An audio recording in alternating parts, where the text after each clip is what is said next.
So Joe Biden, first of all, he had this tweet, right? He said, America is back. Back again. Guess who's back? America's back. It's got Tell a friend. 1.5 million. Yeah. Oh America my- is back. What do you mean Where'd by we go? America's back? Like, did we ever leave? Like, did we ever stop being the country that,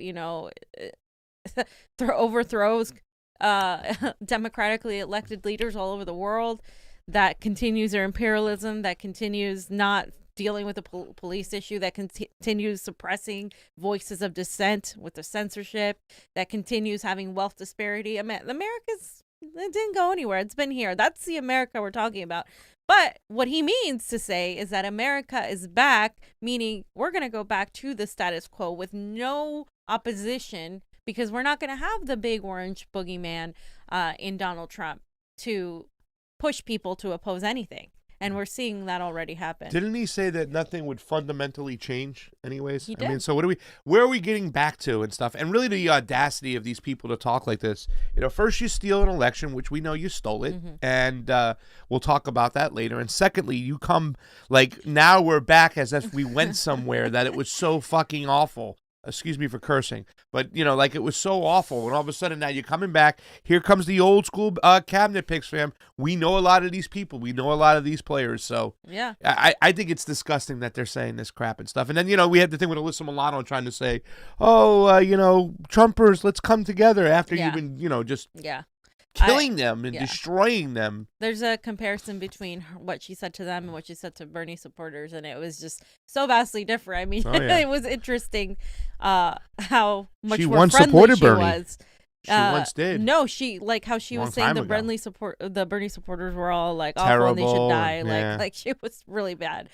Okay, so Biden promises to lead the world with his fresh thinking. Okay, and RT did a really great report on this. He has a wonderful security team, Joe Biden. Let's kind of just briefly go over this right now in this article. He announced his security picks Monday. Anthony Blinken, that we've talked about, for security state. Alejandro Mayorkas for Secretary of Homeland Security. Avril Haines, that's a winner, for Director of National Intelligence. Linda Thomas Greenfield for UN Ambassador, and Jake Sullivan as a National Security Advisor, and John Kerry as a Climate Czar. Oh, that's a progressive. The name czar, I don't know why. And there are all other criticisms of Russia and of like all these places. Like they use the name czar, right? No, they use that. That's like a terminology. Yeah. Yeah, like the what was it? What's his name? Was the Ronald Klain was the Ebola czar. Okay, so America is back, ready to lead the world, not retreat from it, Biden declared on Tuesday. What does that mean? Not retreat from it. Yeah. Okay. Blah, blah, blah. They all served, all his 6 security specialists, all of them served on the Obama administration in some capacity. And Biden's speech suggested that his administration would pick up where Obama left off. And he said, we're going to have the first woman lead the intelligence community, the first Latino, an immigrant to lead the Department of Homeland Security, and a groundbreaking diplomat in the United Nations. This is it. This is what I wanted to point out. The identity politics coupled with appeals to his new nominees' credentials was the order of the day for Biden. Blinken, for example, was introduced as a man who, quote, strengthened Americans' alliances and led to diplomatic efforts in the fight against ISIS. A man who comes from a family of immigrants and refugees and Holocaust survivors. And Blinken was involved in the in the arming of and we're going to go into this a little bit deeper, but arming the rebels in Syria. He orchestrated the lobbying of the bombing of Serbia in 1999, and then of course the U.S. to arm the Ukraine against Russia. And he is ambiguous on China. And Alejandro Mayorkas was described as both a consummate professional who would ridden the Homeland Security Department of the chaos, dysfunction, and absolute cruelty of the Trump administration. But Mayorkas has been lauded by liberals for championing a path to citizenship for immigrants. He also occupied the number 2 spot on the department as the Obama administration and detained and caged children and deported more immigrants than any other administration in history. So, so you guys know that's kind of who they're I love the way they use the identity politics to try to make everything good, to gloss over the fact that these people's ideologies are warmongers and evil people and they're globalists and shit. But they hit the first Latino, the first woman, you know what I'm saying? A guy is a Holocaust survivor family and whatnot and stuff. But the ideology sucks. We talked about Blinken. He's god awful. Blinken yelled at freaking Joe Biden for not being enthusiastic enough for going into Syria. Literally, that was what he yelled at him about. And, once again, Ukraine, he was all about. This guy's a regime change aficionado, but he's cool with Grover, so everything's okay. Exactly. He's cool with Grover. And let's talk about Haynes for a minute. So Avril Haines is going to be the director of the intelligence. And Haynes aided in the covering up of the CIA's backing of the Senate servers in 2014 as the Intelligence Committee was compiling a report into the agency's use of torture. Haynes also helped craft Barack Obama's controversial drone warfare policy, which resulted in the deaths of hundreds of civilians in multiple countries, including at least one American citizen. Yeah. So, and Biden's cabinet, of course, has been hailed by many liberals as competence and for its competence and diversity. And like diversity, I said, they love to throw that word around. They do, and it's hilarious because that was just a brief oversight as to who these people are, mainly Blinken and Haynes. But we've talked about him before, but there's so much dirt on this guy that there's so much to be said. Blinken, right? Yeah, Blinken, who worked for Clinton, Biden. And Obama, the all trifecta. three, the trifecta we call it. The trifecta. So just a reminder, he was Secretary of State for Obama and Biden's security advisor. And from 1994 to 2000, as Pasta said, he was Clinton's National Security Counsel.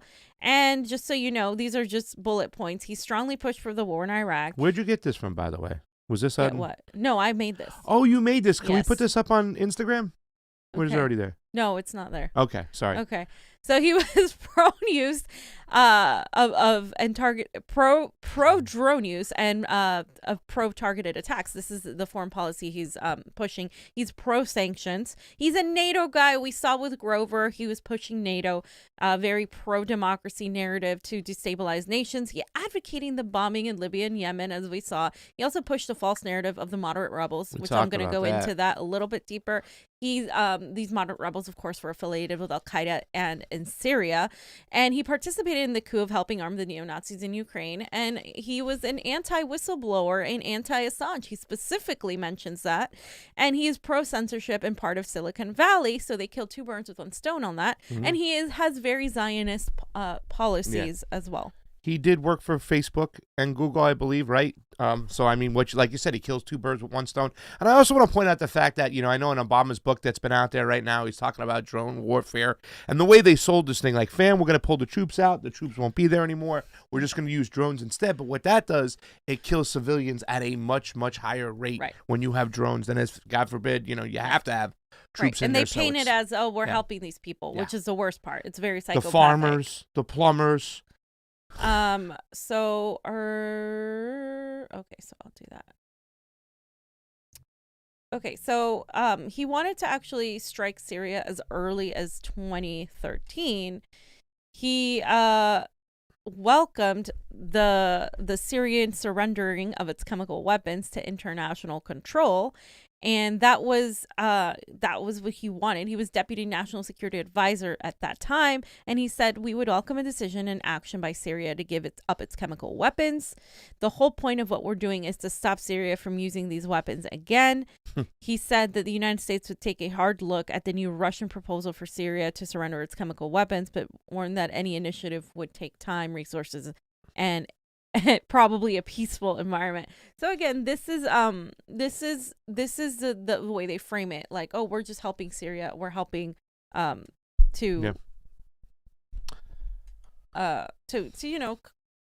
get rid of these people, get the people away from Bashar al-Assad, from these brutal dictators that we have. It won't let me get in there. Yeah, I started taking pictures because of that. But let me just go down there. So in Syria, the militias armed by the Pentagon, if you guys recall, were fighting those armed by the CIA. Yeah, no And shit. that was really stupid. And you can see the picture here. Unintended conflict: CIA armed Syrian rebels clash with the Pentagon backed militias along the Turkish border. So this is relevant because this was happening during the time when he was in charge. And the attacks by one U.S.-backed coup against another come amidst continuing the heavy fighting in Syria and illustrate the difficulty in facing U.S. efforts to coordinate among dozens of armed groups who are trying to overthrow the government of President Bashar al-Assad, fight the Islamic State militant groups, and battle one another all at the same time. Adam Schiff said it is an enormous challenge. The top Democrat on the House Intelligence Committee, who described the clashes between U.S. supporter groups as a fairly new phenomenon. Obama had authorized a Pentagon plan to train and arm Syrian rebel fighters. So this is like the history, because this is what really happened. We had literally trained and armed Syrian rebel fighters, and we called them the moderate rebels, but they weren't moderate. Relaunching a program that was suspended in the fall after a string of embarrassing setbacks, which included recruits being ambushed and handing over much of their U.S.-issued ammunition and trucks to an al-Qaeda affiliate. And amid the setbacks, the Pentagon deployed about 50 operation forces to Kurdish-held areas in the northeastern of Syria to better coordinate with its militias, and helped ensure U.S.-backed rebel groups weren't fighting one another. But that's not what happened. And that was part of what, like I said, people like Vanessa Beeley and Eva Bartlett were talking about when they were trying to talk about how the moderate rebels weren't moderate at all. They were affiliated with neo-Nazi groups even. Those weapons ended up in the hands of these neo-Nazis, but they were also affiliated with al-Qaeda groups. And he was a part of that. He was completely in favor of that. He helped push the narrative that Bashar al-Assad had chemical weapons and that these weapons were used against the people, even though they knew that it was completely false. Neo-Nazis in Ukraine, the craziest jihadists in Syria. And the whole time, fam, he always used this kind of Russian scare again. Yeah. He was a Russiagator. He would always constantly bring up Putin, but a lot of his policy, it seemed, was really came from, what is Russia going to do? We have to do this to make sure that Russia doesn't have a foothold in Syria. So he was always Russia, and he was a big-time Russiagator too as well. So expect more of the same. And just like Fareed Zakaria. So Donald Trump was right to strike Syria, and he said that. He actually said that. Let's go look at it. He said President Donald Trump was right to strike at the regime of the Syrian President Bashar al-Assad. This is in 2017 for using a weapon of mass destruction, the nerve agent sarin, against its own people. Mr. Trump may not want to be the president of the world, but when a tyrant blatantly violates a basic norm of international conduct, in this case, the ban on using chemical or biological weapons in armed conflict, put in place after World War I, the world looks to America to act. Mr. Trump did, and for that he should be commended. So here it is. This is him thanking Trump for acting, right? And then saying he needs to do more. He later goes on to talk about how he needs to do more to combat the Assad regime. Those weapons were fake. There was no chemical attack. That was all. They already had two fake. debunked one, and this is the third one. This was not even that long ago. Yeah, they had two debunked ones. This is the third one that was also debunked as well. That's when the white helmets came into play, when they just showed up acting like things had happened. But that, once again, this is also what happens when you also control the mainstream media. They don't talk about these things. They don't investigate it. It was just like the type of rogue, once again, reporters out there just talking about something's going on in Syria, and it even led to Dennis Kucinich and Tulsi Gabbard going out there to find out what's going on, because the State Department and guys like Blinken would put this kind of narrative out that it's all about they're gassing their own people, they're awful, we have to stop them, we have to arm these moderate rebels and these farmers to go fight them, and it was just a lie, because it was a geopolitical move, and it was also at the behest of Israel, because he's a Zionist, and therefore, you know what I'm saying? It's pretty bad. And I can't tell you how many people came to me bashing Tulsi Gabbard on that when she was saying no, questioning the narrative. So stupid. And like I said, I mentioned Vanessa Beeley and Eva Bartlett because they extensively covered that. Vanessa Beeley on the ground in Syria and talked to people, and they used children. I mean, these people use children as a form of manufacturing consent for this. They used freaking dead children. And this guy was at the helm of that, pushing this narrative. It's disgusting. If they can use children to manufacture consent, what else do you think they're going to use? I mean, come on. Yeah. It's absolutely disgusting. Yeah. And he also wanted Obama to change to charge Assange and Snowden to face charges. This is from CNN directly. He actually was in an interview, and he said, they asked him, Tony, what did you make of course, the Attorney General will be careful in speaking publicly about any plan of bringing charges against Julian Assange in order to secure his arrest. But what do you make of this reporting that the Justice Department is preparing, has found a way, if you will, to try, they want to bring charges against Assange, which I want to know what's charged. Tony Blinken said, and right then, at this moment, he was a CNN global affairs analyst. So there he is again, security guy, foreign policy, warmonger at CNN as a global affairs analyst. He said, well, they're walking a very, very fine line. It's very challenging. Look, there's no love lost for Julian Assange. And the person says, right, you would have loved to have done it as well. I mean, Blinken said, absolutely, referring to bringing charges on Julian Assange. But we want to make sure that first, we're not having a chilling effect in the media and on the press. And there's a real issue there. If he is simply publishing information that happened to come his way, albeit classified, that doesn't make him a whole heck of a lot different, perhaps, than the New York Times and the Pentagon Papers or CNN. But if, on the other hand, he is actually instructing people to try to steal classified information that he can publish, that might be different. That's been that stupid argument. Exactly. That's a stupid argument. And then he goes on, but what I would focus on is this was Assange. What we've seen in recent months, of course, are reports that he may have colluded, and WikiLeaks may have colluded with the Russians to infiltrate the election and put out information that they did, got to WikiLeaks, and we know what happened from that. That's where the focus, I think, should be. And of course, I'd focus on Mr. Snowden, who is not a publisher, who was sworn to protect secrets as an employee of the government, and who violated that trust. And he should certainly come back and face justice. That is the kind of guy that we are going to have directing our foreign freaking policy. Yep. That is the kind of guy that people were so happy. Oh, yay, we removed Donald Trump.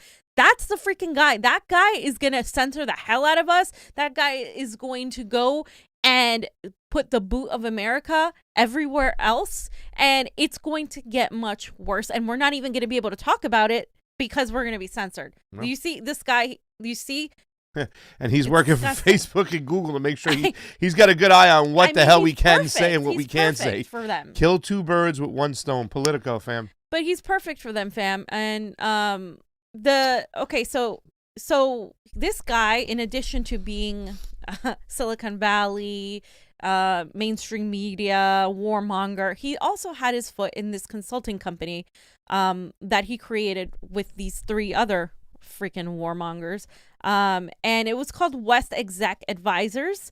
And it's basically it was in the White House grounds between the West Wing and the Eisenhower Executive Office building. That's where they pretty much did their business. And the people that formed this were Michelle Flourney, and she was initially President-elect Joe Biden's contender for Secretary of State. She got so much backlash that he might not pick her. And one of the other people was Avril Haines. So you got Tony Blinken, you got Michelle Flournoy, who has such a horrible record that even Biden is reconsidering. And then you have Avril Haines, who is now the director of the foreign policy, and she is also is going to be the director of national intelligence. She's been involved in intelligence before, and we're going to go into her in a little bit. But those three formed this company, and the things they did in that company, it was basically a lot of consulting, a lot of just deep state kind of operations that you couldn't really get your hands on, and you can't really see what they worked for because they're not going to disclose it. They haven't disclosed it. Yeah. So it's absolutely scary that's happening. And I just wanted to point out this tweet that somebody posted underneath my tweet. And Secretary of State Tony Blinken's firm directly lobbied Google to create the AI system for U.S. killer drone. Avril Haines, for Director of National Intelligence, admitted to destroying the CIA torture tapes. But yeah, no issues. So there you go. So that's just a little summary. But looking closer to Avril Haines, of course, a woman. So I'm so excited, fam, that we're going to have a woman as a director of national intelligence yet again. She was also the deputy national security advisor to Obama and is an ex-CIA deputy director, directly working as a spook. She, as a deputy CIA director during that time, she actually helped design Obama's program of using drones for extrajudicial killings, meaning that these killings were never going to come into into question. And she is currently on the board of directors for Center for a New American Security, or CNAS, which is, of course, funded by weapons manufacturers like Raytheon, Northrop Grumman, Lockheed Martin, Wall Street / the banks, JP Morgan Chase, Bank of America, the fuel industry corporations, Chevron, BP, and also that CNAS is funded by Palantir, who is in the U.S. National Security Council in the Office of Director of National Intelligence. I think we should take a second and think about all those progressives out there who said that we were mitigating damage, that we can. Joe Biden was pushable. We can push him to the left. This is the guy we want to fight. Well, why aren't you fighting this right now? I saw Medea Benjamin do a video about one of these ladies. I don't know if it was Avril or what's her name. I believe her name is. You put it over here. Yeah, but I think that she's so awful. And, and Medea Benjamin was doing a dance about like you got to get rid of this and stuff. But where are the progressives? Where are the people who said? Get rid of them. I mean, they didn't know about any of these people anyways. No. They never looked, and that's what I'm saying. That if you don't understand, the foreign policy and these players and who they it's just terrible. And that the fact that you just gave the keys back to a psycho and Joe Biden and his minions to go start driving down crazy lanes. It's not even Joe Biden that's got the keys. It's the CIA, as you can see. It's the NSA, the freaking Silicon Valley, Wall Street. Joe Biden just sitting shotgun with his glasses on, eating an ice cream cone. What up, corn pop? That's what he's. So just a little bit more on Palantir. It's a CIA affiliated mining company. So The Intercept did an article earlier this year, actually, because we knew she was being considered. It's a data mining firm basically, and basically the story is that they took, if you guys recall, they took her biography off of the internet after she joined the campaign. So I just wanted to point that out. It's really bad. They removed the record that she had there, and she's also a Brennan loyalist, fam. Well, she's there we go. One of the worst. Better than a Clapper loyalist, I guess, or is it the same thing? Might be the same thing. So Jesus. he was actually giving her accolades in this article. It was a direct statement from him. He was the CIA director then, John Brennan, and when she was selected as deputy national security advisor in 2014, he was saying the selection of Avril Haines to serve as the president's deputy national security advisor is a fitting testament to her outstanding intellect, superb judgment, substantiative expertise, and a total dedication to our country's security. As much as I wish she could continue to serve as deputy director of CIA, a role in which she has excelled. I know that Avril is ideally suited to serve the president and our country in her new assignment. I very much look forward to continuing our partnership as we address a wide array of national security challenges America faces around the globe. And here it is, as the first woman to serve as deputy director. There you go. Avril set a powerful example for every woman at this agency and for women across the country. I speak for the entire CIA family in thanking Avril for applying her remarkable talents, creativity, and energy to our mission, and for helping lead the agency at this critically important time in our history. Woman, fam. I am so Rejoice. happy that we have this woman. I mean, it's just so wonderful that she's there. It's just, I am beside myself, fam. Well, that's what's going to be said. You know how this progressive is going to be. It's like, oh, this is the first woman that's going to lead the CIA or the intelligence community. It's like, does that really matter if she's crazy? I mean, Gina Haspel, we called her Bloody Gina Haspel for a reason. Gina. These people are, once again, they're justifying their drone strikes and killing innocent civilians, and they're hiding that shit too as well. And they're getting the public rewarded can't get a hold of it. Yes, they are. And now here they are. They're back again. They're failing up. Yeah. They're getting rewarded for failing because none of this has worked. Millions of dollars. None of this has worked for the American people. It's worked for them. I mean, they're sitting pretty, but everybody else, it hasn't worked for. They have the media that go on and lie and paint a pretty face. I mean, Brennan and Clapper still go on mainstream media and MSNBC on the reg. Yeah. Yet, meanwhile, they got caught lying, and it doesn't make a difference. Clapper lied to Congress.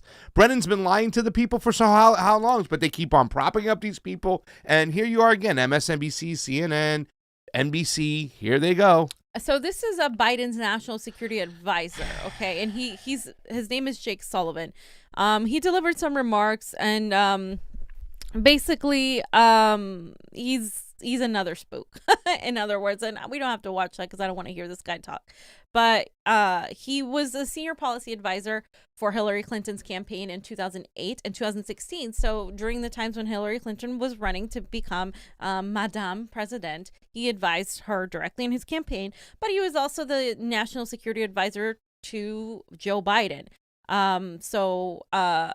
That is a very important thing to note with this guy. And he was also part of the Alliance for Securing Democracy Advisory Council, which is basically a one of those think tanks that is, a pro-democracy, like an NGO type of council that wants to spread democracy and protect our national security, which translates to imperialism, censorship, etc. So resource extraction coming to a country near you.